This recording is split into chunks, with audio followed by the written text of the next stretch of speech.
afternoon, ma'am. Hello, good afternoon, everybody. Thank you for coming. I'm Kim Marjorie Molatorion from BTL Ed Agri-Fishery Arts, second year. I'm lovely Arian Mahadlaw. I am Jalinas Mariana Ma'am. I'm Maria Jackson. I am the city Kirsten Romana. I'm Monisha Adriana from Season Lower Patan. Thank you. Is it my turn? Yes, ma'am. Hello, everybody. Your second year college from Magpayang, a School of Agriculture and Fisheries. So I am Cristel Plaza Anota. I am a secondary teacher. I am the council head of grade 7. I am a graduate of Bachelor of Science in Secondary Education, major in English. I graduated Master of Arts in Education, taking the same specialization last 2020. And I am so much grateful that you are here asking questions later. So, thank you, ma'am. So, nagsulat ka, ma'am? Sure. For you, ma'am, as a teacher, pila na kayo ka-years sa service, ma'am? 5 years. I handled senior high school because I was a senior high school teacher for for more than 4 years. March and Miss Mariano were one of my students, and just this 2022 of January, I was promoted as a junior high school teacher 3. So all in all, I am already 5 years in service. So, sa inyong 5 years in service, ma'am, what are the various tasks or responsibilities of an effective teacher, ma'am? Okay. If you are in our division, if you are in our department as a teacher, you have a lot of responsibilities aside from teaching, because we are also handling other ancillary services. We are handling another responsibilities aside from teaching inside the classroom. In fact, since 2017, my first year of service, I have observed and even experienced that being a teacher, you are always busy every day. You are always preoccupied of the different tasks entrusted to you. And we are always conjugated buhol na kanyang mga task. And I don't know if I am effective already, but based on my self-assessment, I am doing my task. I am doing my job. I have fulfilled my duty. I have performed my responsibilities to the best that I can, and I do it religiously. Okay, so in terms of effective, being effective is not just performing what is asked from you from the government. It is more than doing your responsibility as a teacher. When I say more than doing your responsibility, you are doing your duty expandedly, meaning it expands the whole scope of your responsibility as a teacher, not just to your students, but of course to the parents, to your school, to your colleagues, to the stakeholders, and to the bigger community. And since I am a teacher, I love teaching. My passion is to teach younger minds, to mold the minds, to shape the minds of our teachers, our students, which are our first clients. So, in order for a teacher to be effective, personally, I'm going to share it to you. This is empirical, meaning this is based on my experience. Learners, they are diversified, meaning not all of them are good learners, not all of them are excellent learners. There are learners who are slow, Hinay sila. So as a teacher, that is a challenge for me to help these learners augment their learning, increase their knowledge. And I have always this belief that learners need love. Okay? Other learners do not come to school simply to learn. Others want to come to school because they wanted to be loved.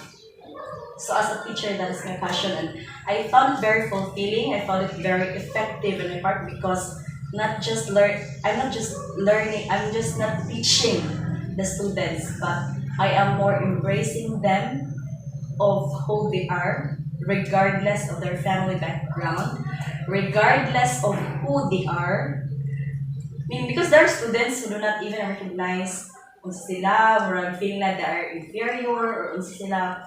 So, as a teacher, you have to embrace that, especially their struggle. Kung unsa yung struggle as a teacher, you have to understand those struggles, and of course, you have to address the gap, their needs, and that is how I consider myself as effective. And aside from that, since we're already talking about effectiveness of a teacher does not it's not only about effectiveness. Since we are convoluted, since we are bombarded with different tasks in the department, we have this efficiency. Now, effectiveness and efficiency are two different terms. They are not interchangeable. When you say effective, you are doing your task. You're fulfilling the task. You are doing the task. When we say efficiency, you are fulfilling, you are accomplishing the task with a limited time and resources. So, just like now, we have different tasks to be fulfilled. So, as a teacher, I'm doing it through time management. Time management. Of course, you have to manage your time. You have to prioritize what are activities need to be done first. Because I guess that's one important element a teacher should have. That is one best skill that we should have, not just as a teacher, but for us. So, aside from that, resources. So, DepEd, this is a public school, meaning we are limited of the resources. You can see even in the structure of the classroom, we have dilapidated windows. So, in that particular aspect, in that particular field, when it comes to resources, as a teacher, you can be effective if you have to extend, you have to ask assistance or help from your parents, since parents are also involved in the development of the child. So I guess that's all for my answer. Is it wrong? Wrong. Ikat na lang dyan. Thank you, Ma'am. So the second question is, as a facilitator of learning and manager of classroom, when can you say that you are a teacher, as a parent, and as a business, and a human being? Again, kaya pa may isa na to. As a teacher, as a classroom manager, As a parent, as a parent, business person, and human being. As a facilitator of learning and manager of classroom, when can you say that you are a teacher, as a parent, as a business person, and a human Basta being? ko. Okay. So, what's the term? I forgot the term, but I always believe in myself. One of my strengths rather as a teacher is that I am very much well-rounded. No? Sorry to tell, bahala mag-hear ng sinasabi. But I am well-rounded. I am more about whatever task is given to me, whatever roles is given to me, I'm doing it. So, as a teacher, I do not know kung unsa ko na klase na pagka-teacher. Hala, ikaw, teacher mo. Oh, student pa ka na. So, as a teacher, I am a strict teacher. I don't know if they would agree. I am a loving teacher. I am a considerate teacher. And I am an intelligent teacher. Sorry na lang. Basta ka intelligent ako. You know this one. And second, I am a parent. No? So we are the second parents of our learners. Meaning, whatever are the needs of the learners inside the classroom, you as a teacher, you will be the one to provide those needs. So if learners are needing love, they are needing attention, you have to give that to them.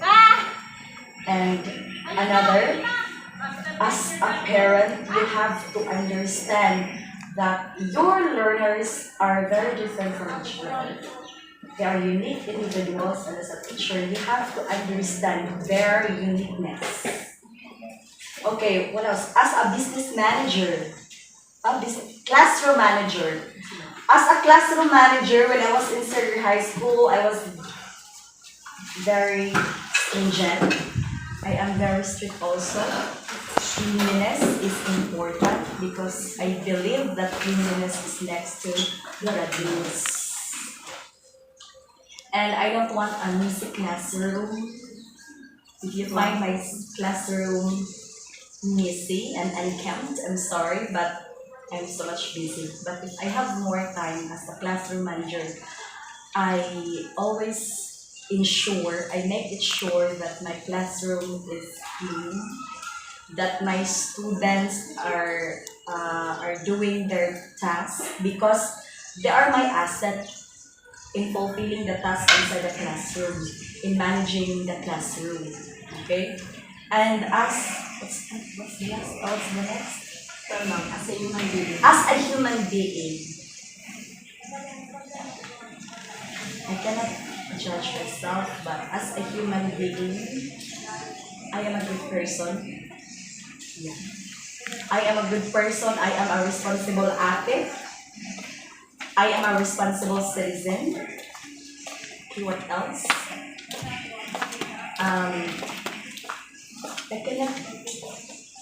I cannot describe more about myself, but I think being responsible, being a responsible citizen, being a responsible human being, being a respectful individual, I think those are the words that modify myself.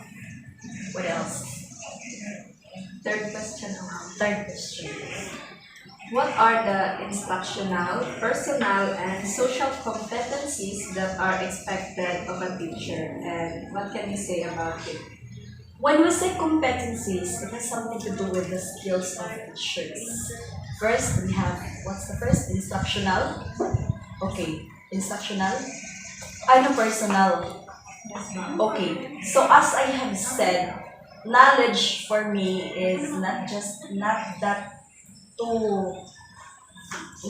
really that important, but knowledge is for me is secondary to attitude. For me, attitude matters. So, as a teacher, I am developing first my personal skill, my personal attributes. Because who are you in person? Who are you in personal? That would reflect in your professional conduct. And instructional competencies, there are a lot of skills required for a teacher, for you to become teachers. And for me, I think the best skill that I need to have, the best competency that I need to have first is a loving person. For me, being a teacher, you should be a loving person first. Why? Remember, you are dealing with individuals. Individuals coming from different families. Individuals with different dispositions, with different beliefs. And if you don't love these people, if you don't love these learners who come into the classroom, you can't be a good teacher. you can't manifest a good behavior if you don't love, if you don't have love for these learners. That is why I consider one of the most important skill a teacher should have. So it goes well with passion. So if you have passion, you have a loving personality towards the learners. And aside from that, from being what is this instructional. When you say instruction, also it has something to do with the teaching and learning process. Who are you as a teacher? What kind of teacher are you inside the classroom? So as a self introspection, meaning if I would reflect within myself, being a teacher, you should be a knowledgeable individual because you cannot teach if you don't have any in your brain. You cannot share if you don't have any. Diba? So ikaw, personally, ikaw mag-una o mag-shape, mag-mold. You have to develop those skills first before sharing it to others. It is important that your cup is full para makashare ka sa uban. Because if your cup is empty, if you don't have any inside your cup, you cannot share something. So as a teacher, as a facilitator of learning inside a class, it is important that you are knowledgeable. Aside, because although our learners are already good, they're already adepts, especially when it comes to technology, still the teacher, being the facilitator of learning, he or she must have this skill to teach. And not just teaching, but of course you have these strategies, techniques in order for you to increase the knowledge of your learners. Because sa pagkakaroon, ang ating mga learners, dahil lain man sila pamatasan, they have different ways of learning. So you have to cater those needs. Kay needs man na nila, lain sila learning. Remember, multiple intelligences of the word partner? So that is one most important thing. And aside from that, being not just a classroom manager, when it comes to instruction, it is, what is this? It is irrefutable na may mga bata na slow learners. And inside the classroom, personally, I have 37 students, and I think 75% of these people, these children, are instructional learners. Meaning, they still need more. No, they still need more instruction from you. So, as a teacher, it is my challenge to help these learners, especially when it comes to reading. Diba? Reading is a fundamental skill that each learner should have, that each learner should develop. Na may ibang mga bata hindi kabasa. So, it is my challenge. It is a challenge for me, a hefty challenge to, what's this? To help these learners to be at par with others na makatupong sila sa uban. Because if you don't help these learners, they will develop insecurities. No? So, that's it. And what's the next? Instructional and, wala na ba? Personal and social now. Social. I am, being a social, we are a social being, of course. We cannot live without others. So, socially, I am very connected with my teachers because we are in one workplace.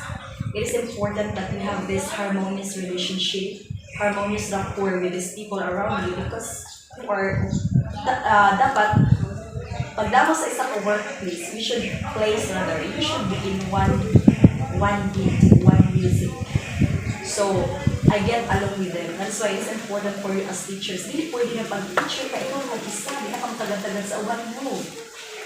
Because you are partners in the school. And being a socially developed individual, I see to it that I have a good relationship with my colleagues. Kaya pag-bilik ka maayos sa mga kauman, you are that shape. It won't lead you into something better. So, build a strong relationship. I am rapport with the employees. That's me being a social manager. So, last question, ma'am. Thank you.